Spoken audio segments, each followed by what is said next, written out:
Hi everyone, welcome back to our YouTube channel. If you're trying to run a jar file and nothing happens or it just won't open, don't worry. Like I have a jar file, like here you can see it won't open in here, but it is not a problem, so don't worry. In this quick video I will show you how to fix jar files not opening on Windows step by step.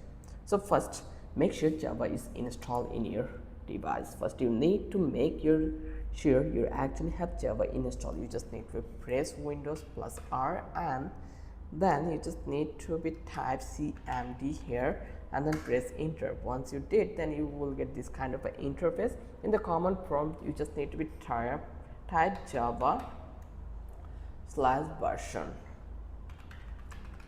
and then hit enter. Java is not recognized as an internal or external command, so let's try to do it again. Java version. Okay, there is maybe a problem, but if you see a version number, you have Java. Like I don't have the Java, that's why I am getting this problem. If not, then go to the Java website and download the latest Java runtime environment JRE, install it and restart your PC. How you can do it? You just need to go over here. Let's open a new window, and then you just need to download Java, or you can say JRE, and then you just need to download the latest version from here. And once it's done, the problem will be fixed.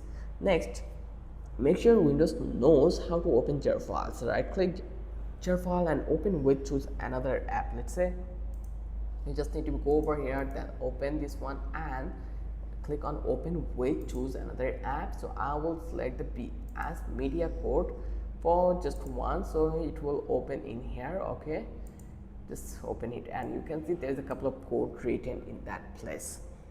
So you just need to be like, if you don't see Java TM platform as a binary, like click more apps, scroll down and click look for another app on this PC and click check always if this app and click OK, and in this way you will fix the problem. So that's it for today. Your jar file should now open without any problem. If this helped, smash that like button, subscribe for more videos. Thanks for watching. I will catch you in the next video with an interesting topic again.